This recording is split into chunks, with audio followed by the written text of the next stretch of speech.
Previous వీడియోలో మనం wear keyword గురించి డీటెయిల్ గా తెలుసుకున్నాం కదా. సో ఈ వీడియోలో మనం లెట్ అలాగే కాన్స్ట్ వేరియబుల్ గురించి డీటెయిల్ గా తెలుసుకుందాం. మీరు గనక నా ఛానల్ ని ఫస్ట్ టైం విజిట్ చేస్తున్నట్లయితే please subscribe to my channel. Video నచ్చినట్లయితే లైక్ చేయండి. జావా స్క్రిప్ట్ నేర్చుకుంటున్న మీ ఫ్రెండ్స్ అందరికి వీడియోని ఖచ్చితంగా షేర్ చేయండి. Without any delay let's get into the video.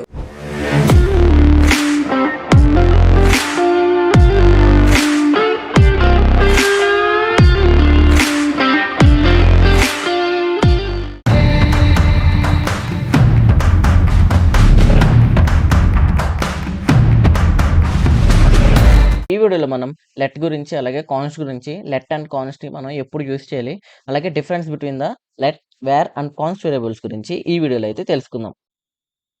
About let. Let is used to declare variables that can be reassign later. ఈ let అనే keyword అనేది మనకి వేరియబుల్స్ ని డిక్లేర్ చేయడానికి యూజ్ అవుతుంది. ఫర్ ఎగ్జాంపుల్ ఇక్కడ లెట్ ఎక్స్ అని ఇచ్చాను. సో ఇది మనకి వేరియబుల్ ని డిక్లేర్ చేసే విధానం అనమాట, లెట్ కీవర్డ్ యూజ్ చేసి. సో ఇక్కడ నేను ఎక్స్ అనే వేరియబుల్ ని లెట్ కీవర్డ్ యూజ్ చేసి డిక్లేర్ చేశాను. That can be reassign later. మనం ఏదైతే వేరియబుల్ని లెట్ కీవర్డ్ యూజ్ చేసి డిక్లేర్ చేసామో దీనికి వాల్యూ అనేది మనం డిక్లేర్ చేసిన వెంటనే అసైన్ చేయాల్సిన పని లేదు. ఓకే, మనకి అవసరాన్ని బట్టి నెక్స్ట్ ఎప్పుడైనా మనం ఆ వేరియబుల్కి వాల్యూని అసైన్ చేయొచ్చు అనమాట. A variable declare with let is block scope. అంటే మనం ఏదైతే వేరియబుల్ లెట్ కీవర్డ్ యూజ్ చేసి డిక్లేర్ చేసామో అది బ్లాక్ స్కోప్ అనమాట. సో మీకు బ్లాక్ స్కోప్ అంటే ఏంటో తెలిసే ముందు మీకు జావా స్క్రిప్ట్ లో బ్లాక్ అంటే ఏంటో తెలియాలన్నమాట. సో ఈ కర్లీ బ్రేసెస్ ఉన్నాయి కదా, సో ఈ కర్లీ బ్రేసెస్ మధ్య ఉన్న స్పేస్ ఏదైతే ఉందో దీన్ని మనం బ్లాక్ అంటాం అనమాట. సో ఈ బ్లాక్ లోపల మనం లెట్ కీవర్డ్ యూజ్ చేసి ఒక వేరియబుల్ ని డిక్లేర్ చేసినట్లయితే అది మనకి బ్లాక్ స్కోప్. అంటే మనం ఆ వేరియబుల్ని ఆ బ్లాక్ లోపల మాత్రమే యాక్సెస్ చేయగలం, ఆ బ్లాక్ బయట మనం యాక్సెస్ చేయలేం అనమాట. సో ఇక్కడ చూడండి, నేను కన్సోల్ లాగ్ ఎక్స్ అని ఇస్తున్నాను. చూసారు కదా, మనకి మన ఎక్స్ వేరియబుల్కి అసైన్ చేసిన వాల్యూ ఏదైతే ఉందో అది మనకి ఇక్కడ బ్లాక్ లోపల యాక్సెస్ చేయగలుగుతున్నాం.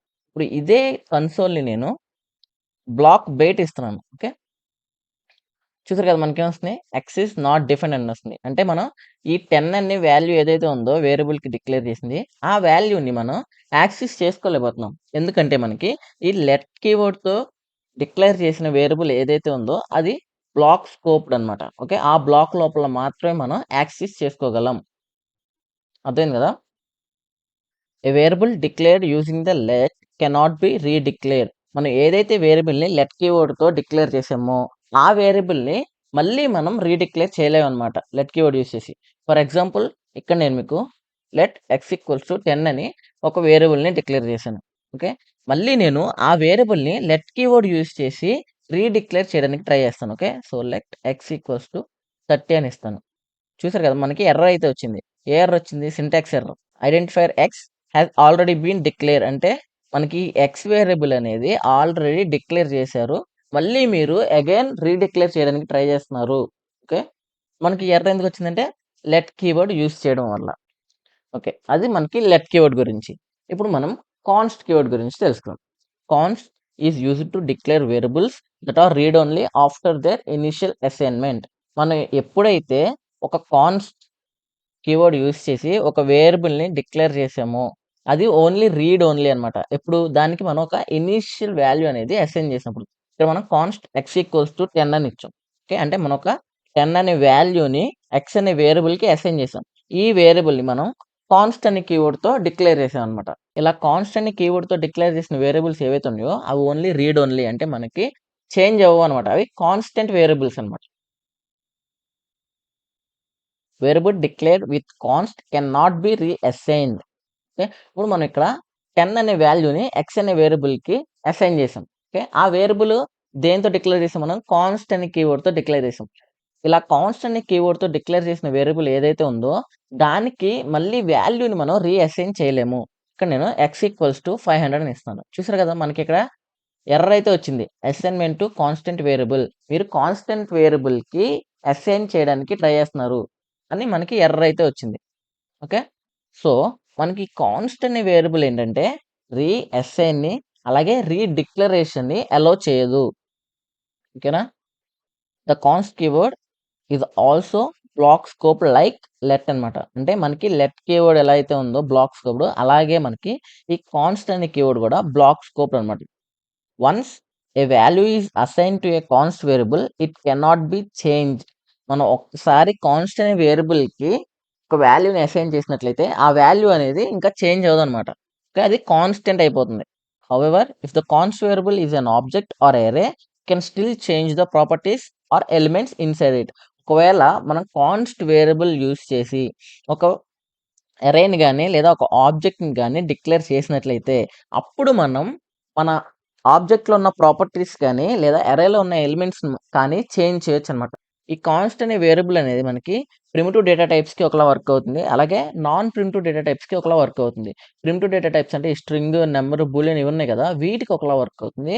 అలాగే నాన్ ప్రిమిటివ్ డేటా టైప్స్ ఏవైతే ఉన్నాయో అరే, ఆబ్జెక్ట్ వీటికి ఒకలా వర్క్ అవుతుందనమాట. సో, ఈ కాన్స్ట్ వేరియబుల్ అనేది ఈ data types different type of data టైప్స్‌కి డిఫరెంట్‌గా ఎలా వర్క్ అవుద్దో నేను డేటా టైప్స్ టాపిక్‌లో డీటెయిల్‌గా అయితే ఎక్స్‌ప్లెయిన్ చేస్తాను. ఇప్పుడు మనం లెట్ అలాగే కాన్స్ట్‌ని ఎప్పుడు యూజ్ చేయాలి? Use let for variables that will change or be reassigned. ఈ లెట్ అనే కీవర్డ్ ఎప్పుడు యూజ్ చేయాలంటే ఏదన్నా ఒక వేరియబుల్ మనకి తరువాత అంటే ఫ్యూచర్‌లో మన అవసరాన్ని బట్టి ఒక వాల్యూని రీఅసైన్ చేయాలనుకుంటున్నాము. లేకపోతే ఆ వాల్యూని చేంజ్ చేయాలనుకుంటాము. ఆ సిట్యుయేషన్‌లో మనం ఈ లెట్ అనే కీవర్డ్ యూజ్ చేసి వేరియబుల్‌ని డిక్లేర్ చేయాలన్నమాట. Okay. Use let for loop counters or variables that will be updated within loop. ఈ లెట్ అనే కీవర్డ్ యూజ్ చేసి మనం లూప్ కంట్రోల్స్‌లో గాని లేదా ఏదన్నా ఒక వేరియబుల్ మనకి లూప్‌లో అప్డేట్ చేయాల్సొస్తే, ఆ సిట్యుయేషన్‌లో మనకి ఈ లెట్ అనే కీవర్డ్ యూజ్ చేయాలి. ఫర్ ఎగ్జాంపుల్ లూప్ కౌంటర్స్ అంటే ఏంటంటే, ఇక్కడ ఫర్ లూప్ అవన్నీ ఉంటాయి కదా! For let i equals to 0, i less than 10 something, i plus plus. ఈ సిట్యుయేషన్‌లో అంటే లూప్ కౌంటర్స్‌లో మనం ఈ లెట్ అనే కీవర్డ్‌ని యూజ్ చేయాలనమాట. ఓకే. లేదా ఏదన్నా ఒక variable let x equals to 0 అని ఇచ్చా. ఓకే. సో, ఈ వేరియబుల్ x వేరియబుల్ యొక్క వాల్యూ ఏదైతే ఉందో, ఈ వాల్యూని నేను లూప్ లోపల చేంజ్ చేయాలనుకుంటున్నాను. ఓకే. సో, ఆ సిట్యుయేషన్‌లో మనం ఈ లెట్ అనే కీవర్డ్ యూజ్ చేయాలన్నమాట. సో, ఫర్ ఎగ్జాంపుల్ ఇక్కడ while x is less than 5 అయితే console log x, x plus plus అంటున్నా. ఓకే. చూసారు కదా! ఇక్కడ ఏం చేస్తున్నాను నేను, ఈ x యొక్క వాల్యూ అనేది లూప్ లోపల చేంజ్ చేయాలనుకుంటున్నాను. సో, ఇలా ఏదన్నా ఒక వేరియబుల్ యొక్క వాల్యూ అనేది మీరు లూప్ లోపల అంటే ఫ్యూచర్‌లో అంటే నెక్స్ట్ ఎప్పుడైనా ఒక లూప్ లోపల గాని, ఒక బ్లాక్ లోపల గాని ఎప్పుడైనా చేంజ్ చేయాలన్న సిట్యుయేషన్ వస్తే, ఆ టైంలో మనం వేరియబుల్‌ని లెట్ అనే కీవర్డ్‌తో డిక్లేర్ చేయాలన్నమాట. Okay.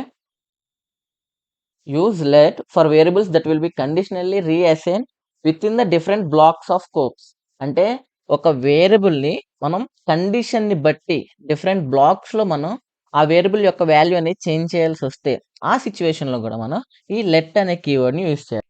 Use const for values that should not change throughout the execution of the program. ఎప్పుడైతే మనకొక వేరియబుల్ యొక్క వాల్యూ అనేది ప్రోగ్రామ్ మొత్తం ఎగ్జిక్యూషన్ అయినా మనకి ఆ వాల్యూ అనేది చేంజ్ అవ్వకూడదు అనుకుంటామో, ఆ సిట్యుయేషన్‌లో అలాంటి వాల్యూస్‌కి మనం కాన్స్ట్ అనే కీవర్డ్ యూజ్ చేసి వేరియబుల్‌ని డిక్లేర్ చేయాలి. Okay. Use const when declaring function that should not be redefined. ఏవైతే ఫంక్షన్స్ మళ్ళీ రీడిఫైన్ అవ్వకూడదు అనుకుంటామో, అప్పుడు ఆ ఫంక్షన్స్ డిక్లేర్ చేసేటప్పుడు మనం కాన్స్ట్ కీవర్డ్ అనేది యూజ్ చేయాలన్నమాట. ఎందుకు కాన్స్ట్ కీవర్డ్ అనేది మనకి రీడిఫైన్‌ని అలౌ చేయదు కాబట్టి. Okay. Difference between let and const. Okay. Let allows reassignment of the variables value. మనకి లెట్ అనేది ఒక వేరియబుల్ యొక్క వాల్యూ అనేది తర్వాత ఎప్పుడైనా అసైన్ చేయడానికి లేదా రీఅసైన్ చేయడానికి అలౌ చేస్తుందన్నమాట. కాన్స్ట్ అనేది does not allow reassignment after the initial value is set. ఒక్కసారి మనకి ఆ వేరియబుల్‌కి వాల్యూ అనేది అసైన్ చేసినట్లయితే మళ్ళీ మనం రీఅసైన్‌మెంట్ చేయలేము. Let can be declared without being initialised immediately. మనం లెట్ యూజ్ చేసి ఒక వేరియబుల్‌ని డిక్లేర్ చేయొచ్చు. దానికి వాల్యూ అనేది వెంటనే మనం అసైన్ చేయాల్సిన అవసరం లేదు. కానీ const must be initialised at the time of declaration. మన కాన్స్ట్ కీవర్డ్‌తో డిక్లేర్ చేసిన వేరియబుల్ ఏదైతే ఉందో దానికి వాల్యూ అనేది డిక్లేర్ చేసిన వెంటనే మనం అసైన్ చేయాల్సి ఉంటుంది.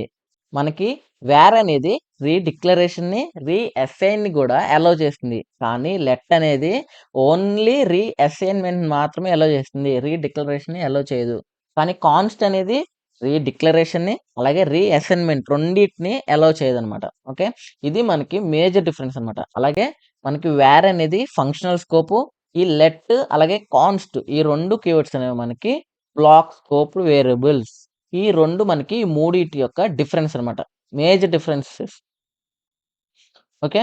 So that's it for today guys. Please like, share and subscribe to our channel. Thanks for watching.